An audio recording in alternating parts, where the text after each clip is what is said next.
Good afternoon for 4 News Now. I'm Rob King. Welcome to today's KXLY Plus Daily Rundown. I'll take you through some of the top local headlines and give an inside look as to what the 4 News Now team is working on today. Before we get to that, though, coming up tomorrow night at 4 News Now at 6, Aaron Luna will be having a special report looking at Spokane County SWAT. And before we get to Aaron, here's a little tease for that. The Spokane County SWAT team, they're being deployed more often, on average once a week. 4 News Now wanted to know why, and how does new technology help them protect you? Aaron Luna reports. Thursday only on 4 News Now at 6.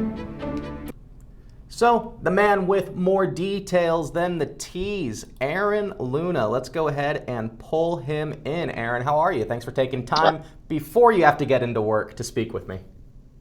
Of course. Always good to see you, Rob. Awesome. So, Aaron, why don't you just talk about how this special report came about and give us a little bit about it? Yeah, so I was kind of struck by the fact that last year Spokane County SWAT was called out about 47 times, and that's the most calls they've received in the last 5 years. At least that's the data we're looking at. 47 times, you average that out almost once a week, right? And that's just calling like a full SWAT response. That includes a few things where they were called out and then never made it to the actual scene, or, was called out for a special event, a public presentation or something like that. But then you also factor in the warrant service group, which is kind of a smaller group of men and women from the SWAT team that kind of, they're still trained the same way that SWAT is, but they don't need the full response. So that warrant service group, or WSU, was called out 9 times. So you kind of add that into the numbers as well. And you're looking at SWAT call outs about once a week. And so that was kind of struck me as interesting, especially with the numbers increasing. Spokane County's growing, so you have to factor in some of that as well, the population increase. But I really wanted to know, what are the factors that go into calling out a SWAT response, and then looking at some of the new technology that they are using to kind of end these calls in the most peaceful way possible. And so then we looked at their drone program, which is fairly new. If you think about it, in the last 5 years, their first drone that they ever bought, 5 years ago, now sits in the Spokane County Law Enforcement Museum, which is in the Spokane Valley Mall. So that's how fast the technology is developing. Absolutely, and especially in something like law enforcement, you really want to be the most up to date, because a lot of the times the criminals are going to be the most up to date. Yeah, and you want to have every tool possible, especially when the directive from the state now is to create time, distance, and shielding when you're in a barricaded person situation. So you want to take your time. You don't want to rush into anything. You want to create distance. You want to stay as far back from that person who's having, who's in an emotional state right now, who may not be thinking clearly. So you want to stand back, not pressure them. And you want to have shielding, and that's for law enforcement as well as the public. You want to be behind something, you want to be protected. So when you put those three things into consideration, something like a drone, whether it's in the air or on the ground, is the perfect tool to use to send into that home or that area to make that first contact, find out what's going on, and keep your deputies and officers out of harm's way while assessing the situation. So it's pretty cool, the technology that they have. The first drone, like I said, now in a museum, they have multiple drones. A lot of them are equipped with a FLIR camera, which is forward-looking infrared, so they can see that thermal image, almost like a night vision, but it's, looking for heat. And so that creates a lot of opportunities.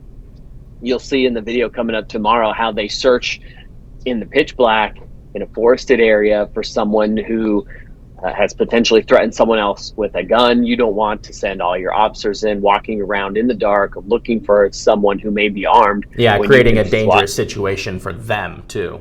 Exactly. You can just pop a drone up in the air, turn on that FLIR camera, and give your guys on the ground a heads-up view of what they're walking into, and that's been utilized multiple times. That also works in fire situations. We have video where the drone in Spokane County went up to look at an area that was on fire, kind of a wooded area, and so it spotted all the smoke. Firefighters are walking in. You see the picture, trees, smoke coming out of the trees, and you're thinking, okay, now where's the actual flames? You flip that image to a FLIR camera, and then you can really look at where the fire is burning and direct the crews on the ground to, find exactly what they need to fight that fire. It was also interesting that the Spokane County SWAT guys, gals were showing me, they were kind of doing a training when I went and talked to them, and they had 3 of their drones out, and some of the smaller ones they use to actually fly into a home, and they can search the home that way. Wow. And look for people who are barricaded, and then they can also just set that drone down on a table, on the ground, anywhere in the home, and then whoever's flying the drone gets on the phone and starts talking to the person who's sitting right there. And you'll see that in this video. They do an example of that. Oh, that's cool. So it's like a Ring camera. They can actually do like a walkie-talkie back and forth. Yeah, he just gets on his phone and he's like, "Hey, what's going on? Oh, You wow. want to come outside? Can you put the gun down? How you doing? What can we help you with?" So What's did you going go on Let's like a talk. SWAT ride-along, or just kind of experience the training? They kind of set up a training scenario where there was a house, they put someone inside, and they flew the drone into the house, looked around, found that person, landed right on the table next to them, and then just had a conversation with the person. Got it. Well, Aaron, And so it sounds super fascinating. It's going to be really cool to see all those technological advances that are coming through in law enforcement. One of the things also that you're going to touch on is the increase of calls. Did they mention why? Like, why are they going to so many calls, and why does it seem to be growing? there's several factors when I was talking to the sheriff about that. Part of it is, they don't have as many resources as they used to, so possibly they're not training every single deputy up into, the SWAT team skills and tactics there. So, deputies don't have the extensive training that they may have in the past. That's what the sheriff said could be one factor. We also look at current legislation, which calls for that time, distance, and shielding.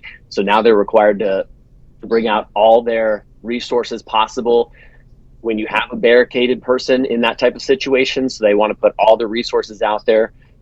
And so that's another factor you have to consider. And so we kind of sat down and talked through, several different areas and why this is happening. It's hard to say. You look at the numbers from the last 5 years, Rob, and so you're looking at 30, 28, 40, 35, and then you get to last year 47. So you do see that increase, and it's not a gradual increase, but over the years you can kind of understand that, SWAT is being called out more. It's also really a factor of safety. When you have tools and resources that are designed to end these types of barricaded situations in the most peaceful way, why wouldn't you call them as often as possible? Sure. I mean, it does put a strain on your department. You're pulling SWAT guys off patrol. These SWAT guys, it's not just one unit that sits around and waits for these calls where someone's barricaded who's possibly dangerous. They're on patrol. So, you're working your guys pretty hard, your guys and gals pretty hard.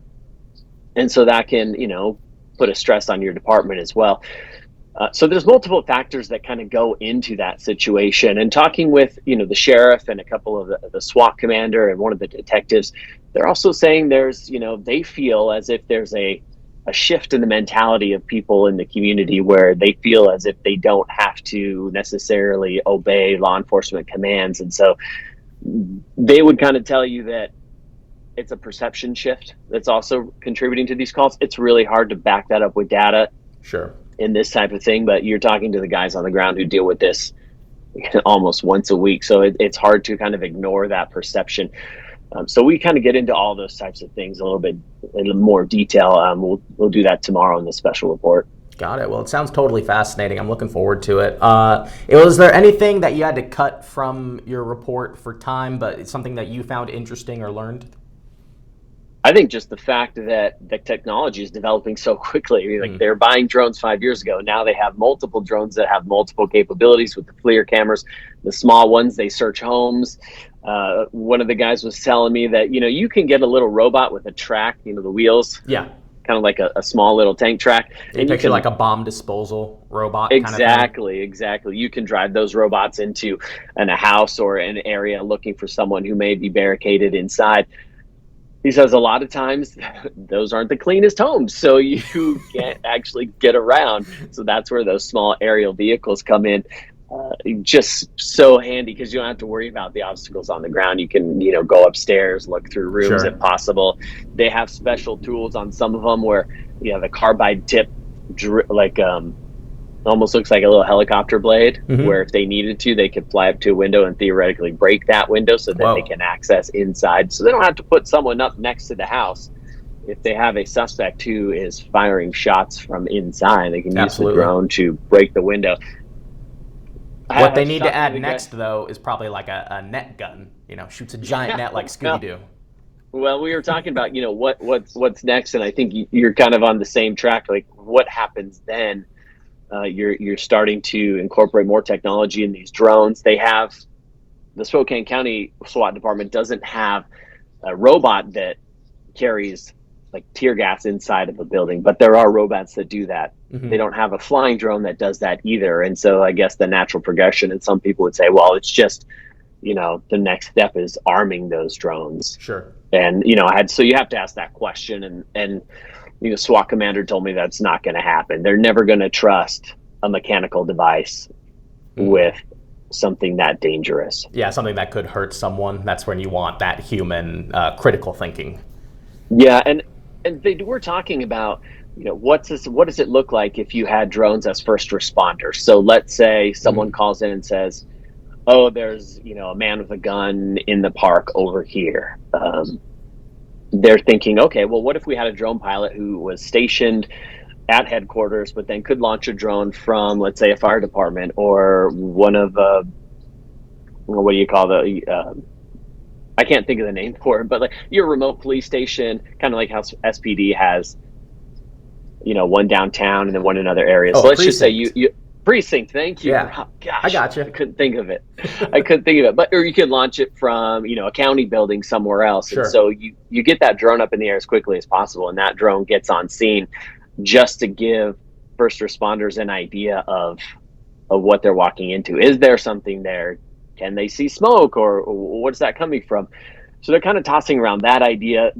That, even though it's just kind of the what if scenario right now, groups like the ACLU is like, well, that's a big concern, because then you're getting into a notion of, okay, where Fourth Amendment privacy rights, what you're flying over people's homes. What else are you looking at? So, this is how it's developing. It's developing quickly, and you have to look forward to something like that. So we'll touch on that in the special report tomorrow as well. Awesome. Well, Aaron's special report on SWAT in Spokane County airs tomorrow night at 6 p.m. If you missed the whole of this interview, this will also be up on KXLY.com momentarily once we wrap up and post it. So, Aaron, thank you for joining me. Appreciate your time. Rob, thanks for having me. Yep, I'll talk to you later. See ya. Well, thank you, Aaron, for hopping on with me real quick to talk about his special report. In addition, again, you can watch that. That's going to be 4 News Now at 6, airing tomorrow, and then it will be up at KXLY.com and KXLY Plus.